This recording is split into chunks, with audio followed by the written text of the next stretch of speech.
So hello guys, welcome back to my YouTube channel Jai Prakash Kumar Prajapati. तो आज हम लोग बात करेंगे अवधेश प्रेमी का न्यू ब्रांड सॉन्ग, एकदम ब्रांड है जो ऑर्केस्ट्रा में एकदम बवाल मचा देगा, जिसका नाम है सलवार दे राजाला मोर भतार के तलवार से। तो आइए इसका कुछ क्लिप सुनते, चलिए वीडियो को स्टार्ट करते हैं। स्टार्ट नाउ।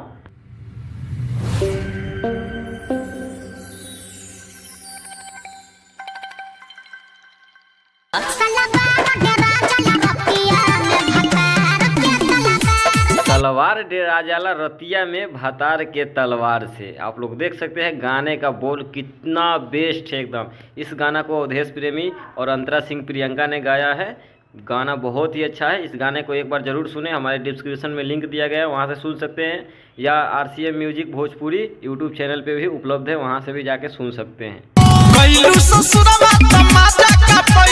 ये अवधेश भैया उका का कोइल से तोरा के कैसे बता दे बस।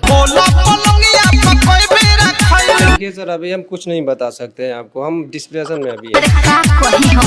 कह भौजी तन के भर कह, लेकिन कह।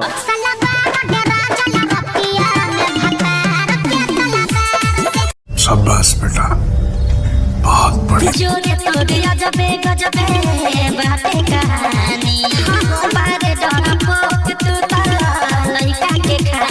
ए भैया भौजी के डरपोक मत कह, भौजी चांद के पार घूम के अली है तुरंते।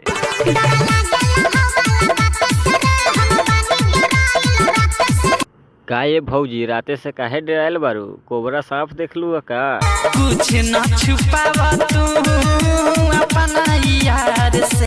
बिल्कुल सही भौजी, सब खोल खोल के बतावा, कुछ मत छुपावा।